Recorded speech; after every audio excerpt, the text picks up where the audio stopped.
This is Dennis Ramundi. I'm here along with my co-host, Phil Goldberg, author of American Veda. Our guest today, Ms. Emma Seppala. She is the Science Director of Stanford University's Center for Compassion and Altruism Research and Education and author of The Happiness Track, published by Harper One. She's a frequent contributor to the Harvard Business Review, Psychology Today, Huffington Post, and Scientific American Mind. Thank you so much, Emma, for coming on today. It's my pleasure. Emma, let's begin by giving the listeners a sort of overview of your work, and maybe you could tell us how you came to the scientific study of happiness.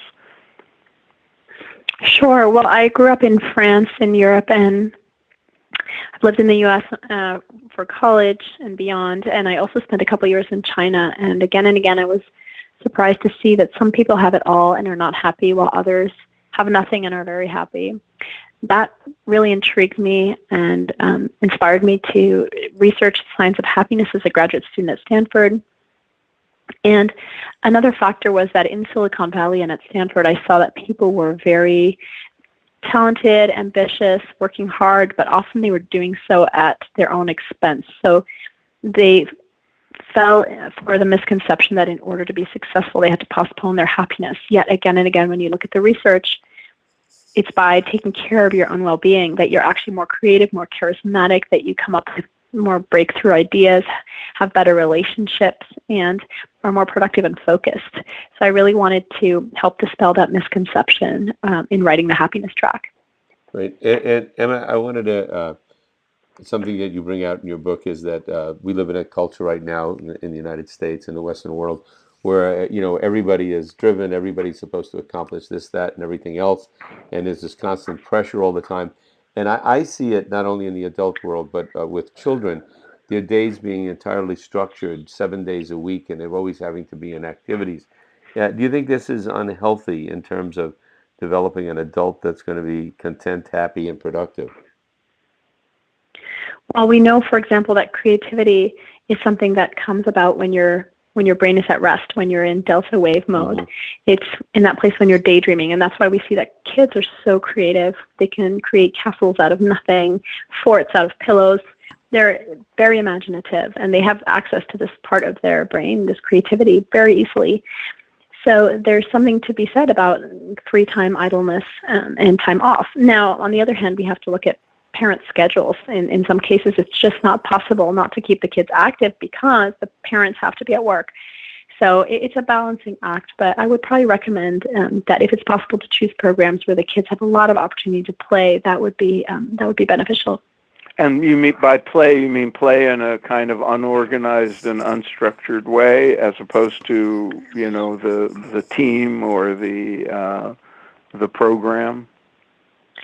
I mean time for them to just be kids, as opposed to there always being some kind of end goal, some kind of a learning end goal of some sort.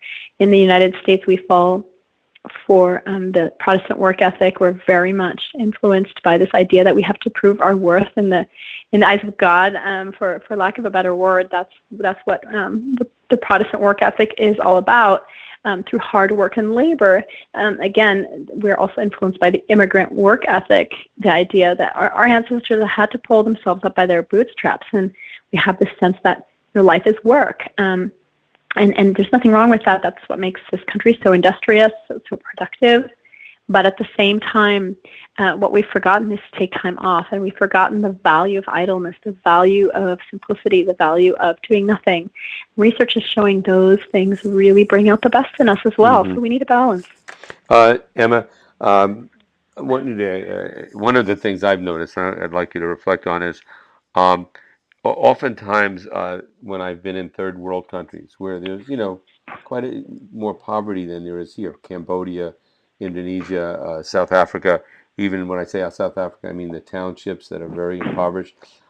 Spending time there, I'm always shocked that collectively the people in many ways seem happier than the people I deal with in New York, Chicago, Los Angeles. And I think a lot of that has to do with community. What are your thoughts on that? Well, we know that after food and shelter, our greatest need is a sense of connection, positive social connection, of belongingness. And what we do see in a lot of the developing world is a very collectivistic culture, a culture where you're living close by with your family, with your community, and so forth. Whereas in the United States, some of the Western cultures, we also see that there's a rise in loneliness. 1 in 4 Americans say they have no one to speak to about a personal problem. That's an enormous amount. Wow. On average, the average American has only one person to speak to about a personal problem. We're seeing a crisis of loneliness here, which is definitely impacting health and well-being. We know that lack of social connection leads to greater anxiety, depression, even health issues. Whereas when you have a lot of positive social connections with others, you're happier, you're healthier, you even recover from disease faster, you live longer. So it's a fundamental human need. But the good news is that your sense of social connection has less to do with how many friends are around you than your subjective feeling of connection. So if from within you sense a feeling of belongingness with others, that is enough to give you all of the benefits. Interesting. Emma, let's get back to the scientific study of happiness. It's a relatively recent discipline in psychology. And the question arises, when you're doing empirical work on something like happiness, which is so subjective, how do you define it empirically, and how reliable is the study of happiness? To what extent can it actually be quantified? Can you reflect on that a bit? Well, in many ways, happiness is a very subjective term, and it's something that is felt innately but difficult to describe. But one way that it's been defined is one of two ways. One is a hedonic happiness, that is the happiness of the senses. The sex, drugs, and rock and roll, money, chocolate, all of the things that bring us some kind of material pleasure, and they do lead to a boost of dopamine in the brain, a boost of well-being, but it's very short-lived. On the other hand, there's eudaimonic happiness, which is happiness derived from a sense of service, a sense of purpose, something greater than yourself, a sense of meaning in your life, a sense of connection, of altruism, compassion. And that kind of spirituality, for example, and that eudaimonic happiness is linked to a much longer lasting sense of well-being. I would even call it fulfillment in life. It's also characterized by lower inflammation level rates at the level of the body. So while both of these forms of happiness lead to boosts in well-being, you probably want a good balance of both, if not more of the eudaimonic happiness in your life as well. If I can follow up, Dennis, right. And how is it measured? How do you know whether person A in a survey is happier or scores higher on what measures? How are these things actually studied? Is it all self-reporting, or are there more objective measures? Well, there's a lot of self-report, but it's often corroborated with brain imaging, for example. So we know that if you're getting your brain scanned and you see money going into your account, you get a little boost in dopamine. But we also know that when you're getting your brain scanned and you see money going into the account of a charity, you also get a boost in dopamine because it also boosts your well-being, for example. So there's another study in which participants, half of the participants were given money to spend on others during the day, while the other half were given money to spend on themselves. At the end of the day, they saw who felt better, who felt happier, and it was those individuals who had spent money on others. That's very encouraging. Let me ask you, Emma, how do you define spirituality, and what's the relationship of spirituality to that experience that you just mentioned and to happiness in general?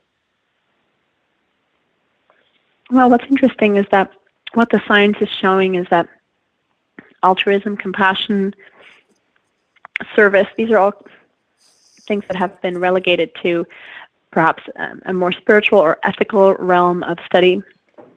But now we're finding that these are all incredibly powerful predictors of health, happiness, and well-being.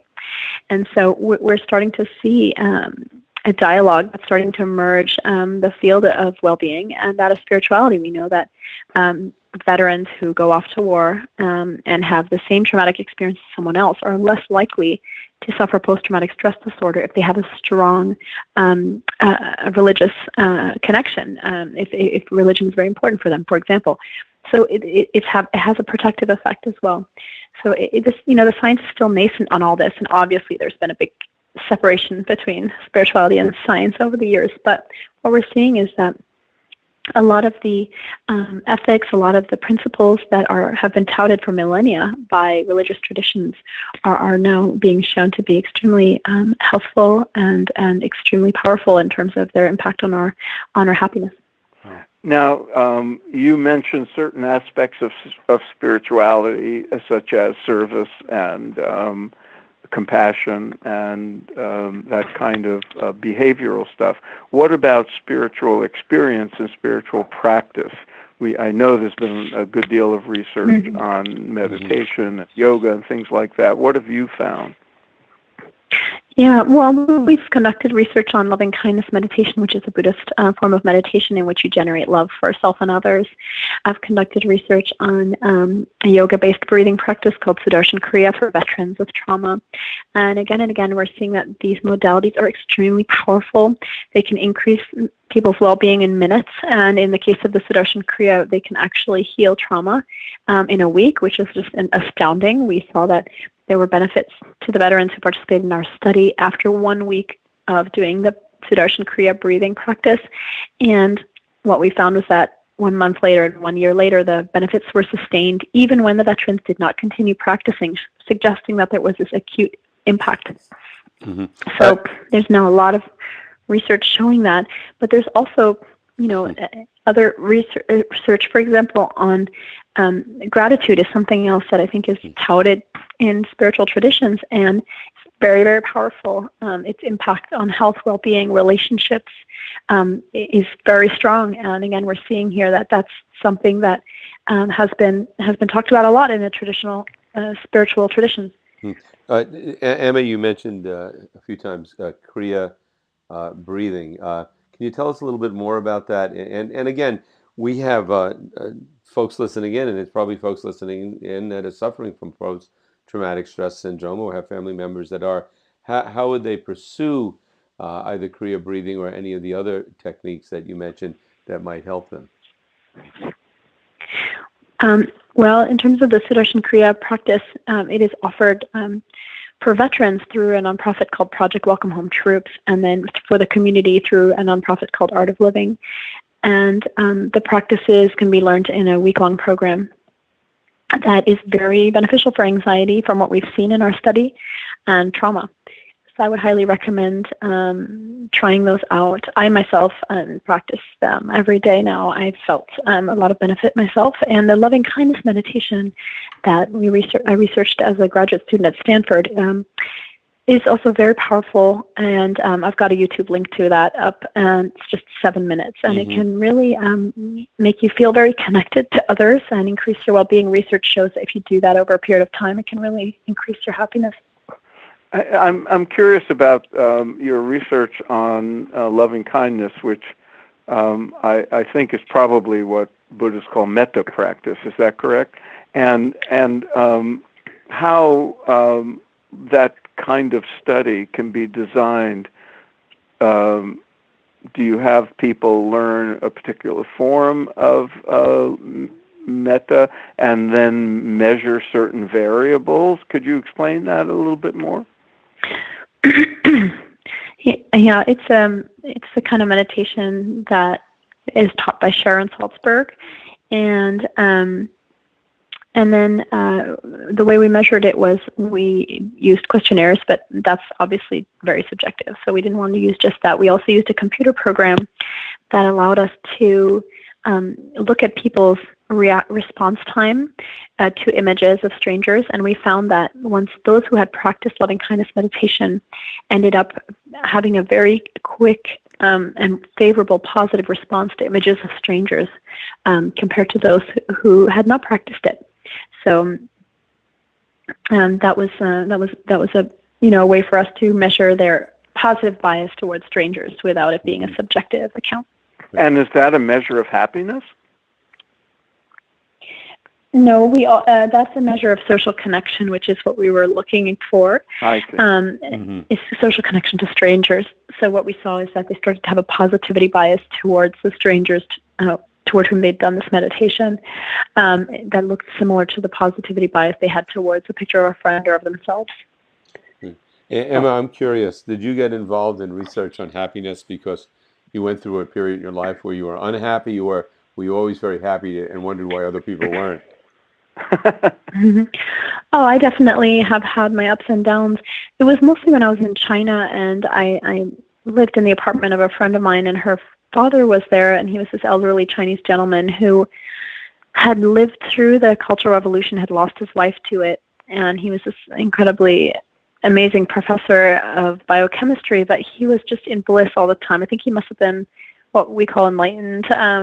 I'm not sure, but he was in a state of constant bliss despite his tragic past. And when I saw him and I interacted with him, I thought there's something there. There's a wealth, for lack of a better word, an inner wealth there that is so intriguing. And that's why I came back to the United States and actually did a master's in East Asian studies. I actually focused on Buddhist studies at Columbia after meeting Bob Thurman, who's, as you know, is so amazing. Right. And then delved into my own practice and study as well.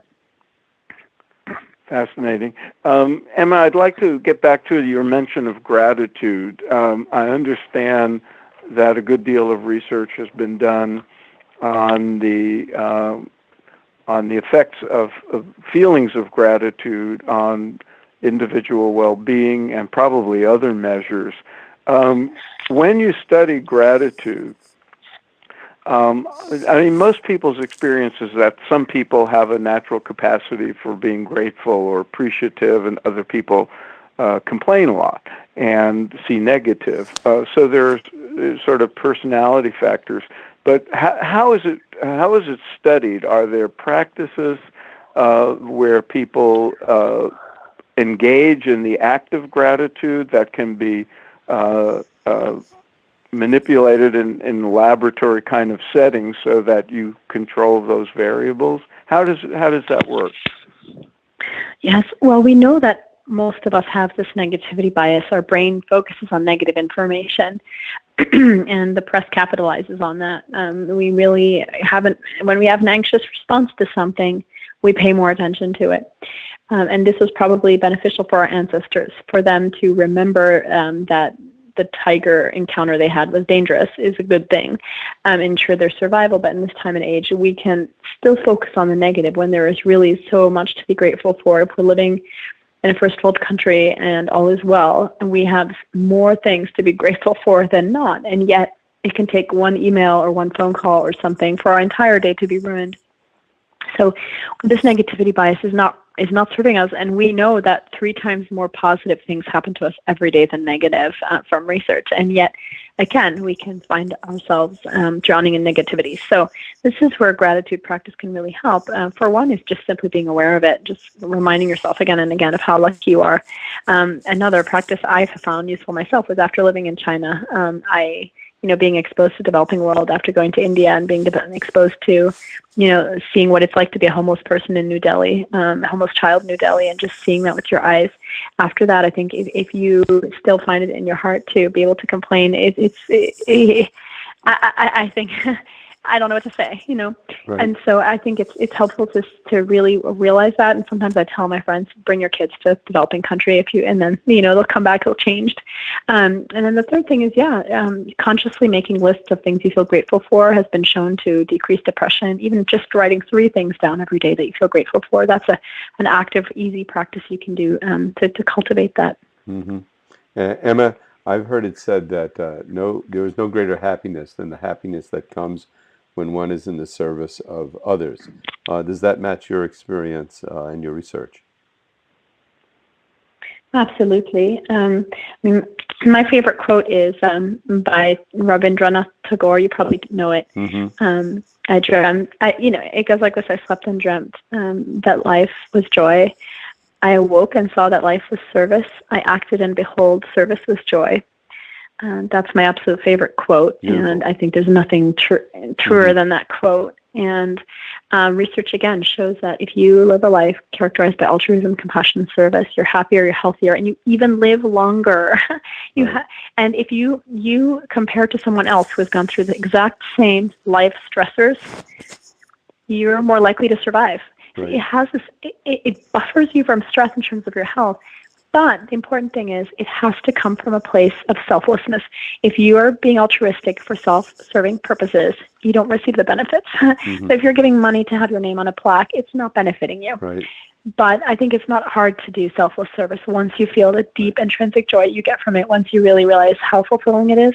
Right. There's actually probably nothing you'd rather be doing. Right. Let me just follow up on that. I'm so glad you... Oh, go ahead, Dennis. Just a quick one, and that is that I've often recommend to young people getting out of college and all, and I know they're strapped with debt now, and it's very difficult to do this, but if at that point in their life they could take 1 year, 2 years, and work in the service of others, and as either through a nonprofit or on their own or however, I think their life is going to be infinitely happier, and also they're going to be more successful in their careers from the experience they have. I believe so. That's a piece of advice I give out, and I just want to see what you thought of that. Absolutely right. I mean, just for all the reasons I mentioned, I think that's very powerful, and it really is an eye-opener, and it really matures you. I taught a lot of workshops to students that involved meditation and then community service, and it was so fulfilling because all these 20-year-olds were coming back and saying, wow, I just thought I wanted this car and this house and this thing and this, that, and I just realized that actually my greatest happiness comes from being of service, and it's powerful to realize that when you're 20 rather than later in life when you regret the choices you've made. I'm fascinated by what you said. I think experience and the advice of wise people throughout the ages tells us that when service is done in a truly selfless and compassionate way, it benefits the person who's doing the service more than when it's being done for selfish reasons. And you just said that, and I'm wondering if there's actual data that demonstrates that, and how do you measure such a thing? How do you know when somebody is engaged in service works of some kind, what their inner attitude about it is? I'm not recalling the exact methods of the paper I'm thinking of, but the results were that if you're working out of self-interest, you're not going to receive the physical health and longevity benefits that you would otherwise. So it really has to come from a pure sense of altruism. Oh, fascinating. Emma, I have to ask you this. When I first was reading about you in your bio, and I read that you were the science director of Stanford-University's Center for Compassion and Altruism Research and Education. I have been in 3 different graduate schools. There were no centers of compassion and altruism in those schools that I could find anywhere. And I'm wondering how that came about, and I think it's fantastic. But how did it happen? Well, it was one of the founding patrons is the Dalai Lama. He came and spoke to neuroscientists at Stanford and inspired our founder in particular, Dr. James Doty, to start the center. And then we had some generous benefactors who helped establish it after that, and we've been going ever since. Are there other similar places outside of Stanford, similar institutes? Not that many, not yet. So hopefully this is spurring a movement, though. But there are centers growing. There are centers dedicated to mindfulness, centers dedicated to emotional intelligence at Yale and other places as well. Emma, earlier you mentioned that one of the factors in measuring well-being and recovery from trauma and all that is religious engagement. And I know I've seen that research in the past, that people who have a religious life or a religious community tend to have better health outcomes. But there's also research showing that the kind of religious involvement matters. There's something called negative religious coping, with people who have certain kinds of religious involvement, religious beliefs that are fear-based, can have the reverse effect on health. Are there similar nuanced findings in the study of happiness? I don't exactly know how to think about that question, or how to apply it to the science of happiness. Mm. We know that people who are not happy, who have anxiety, depression, tend to be more focused on themselves. As a consequence, they're not as connected to others. As a consequence, it's a negative spiral. If you take care of yourself, are happier, and you feel more connected to others, your relationships improve, that boosts your well-being, and it's a positive cycle. Mm-hmm. In the finding, I'm aware of people who felt that their illness was punishment from God for their sins, or who feared that they'd go to hell. That kind of thing tended to lead to negative health outcomes as compared to people who got nurturing feelings and feelings of love and support from religion.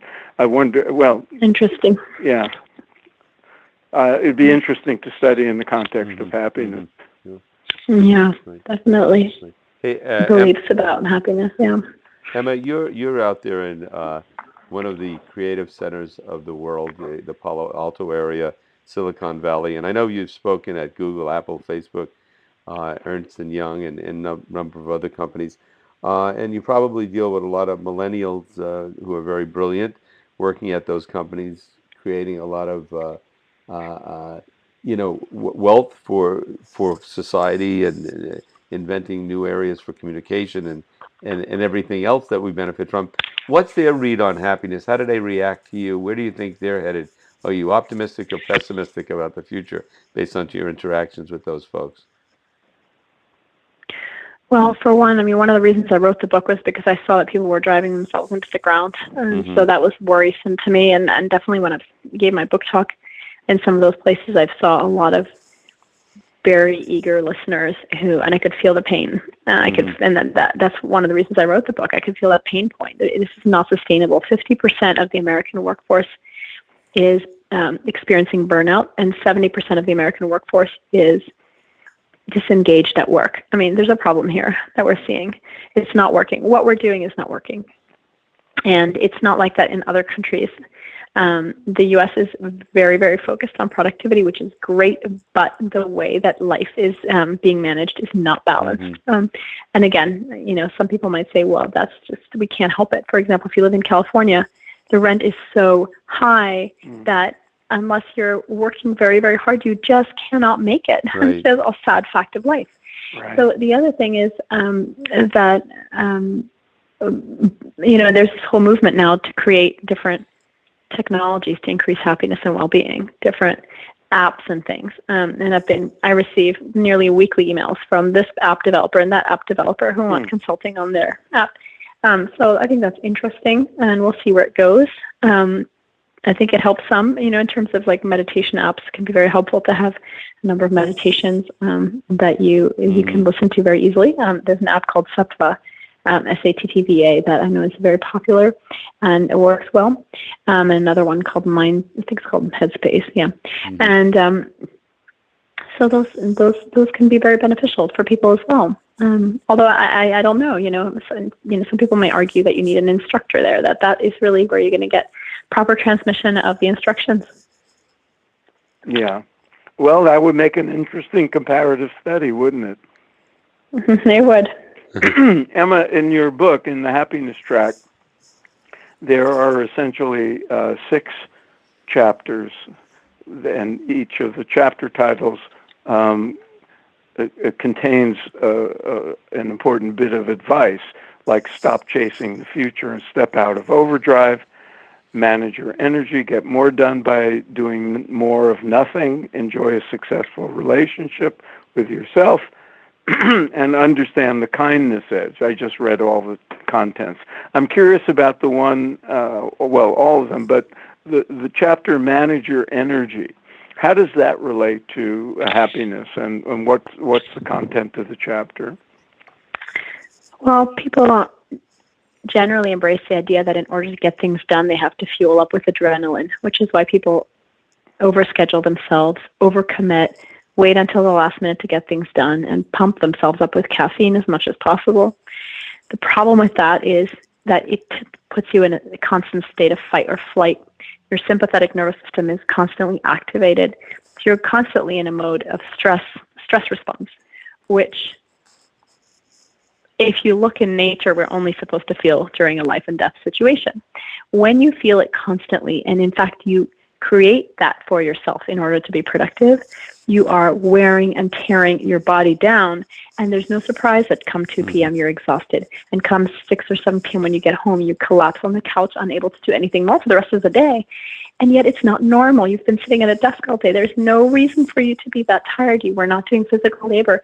The reason is that we are burning ourselves out by constantly going on adrenaline. You can be more productive, more focused, make better decisions, and be more emotionally intelligent if you nurture calmness rather than adrenaline in your life. And yet we've bought into this idea. Oh, you're tired? Drink more coffee. Oh, you need to get things done? Drink more coffee. Get that buzz going. And the problem is that that's one of the reasons we're seeing such burnout, because your body and your nervous system cannot take that amount of overload day after day after day. And we also know that when we're in that state of overload, of stress, of mental overload, we don't make the best decisions. We don't have the best interactions with other people. We're not as creative as we could be. We are not as focused because we're frazzled. So it's really interesting. We bought into this very false conception. Emma, very well put. And I want to thank you for your time today and coming on. And I know you were having a little bit of a cold. You're coming over, so it's very kind of you to talk to us today. And great advice. And I'm going to really reprioritize and put happiness back on top of my pile of things to do and become. And again, I want to recommend to our listeners your book, The Happiness Track. Any final points, Phil? I would ask Emma what her research is focused on now and what she'd like to study in the future. I'm really interested in how to help people develop greater emotional health and well-being, how to use their emotions to more skillfully interact with the world and themselves. And so delving into this aspect of happiness, it's more emotion-based, and yet that's at the crux of everything that we do, all of our interactions, all of our relationships, and even our thoughts. So that's something I'm thinking about right now. All right, thank you very so much, good. Emma. And you're a very busy person, so we want to let you go and so you can relax. Right. And we'll have posted up on our podcast all the contact information, your website, and all the information to find out more about what you were discussing today, or feel free to contact Phil and I and find us at spiritmatterstalk.com. Emma, thank you so very much for your time. Thank you. Thanks, Emma. And the book is The Happiness Track.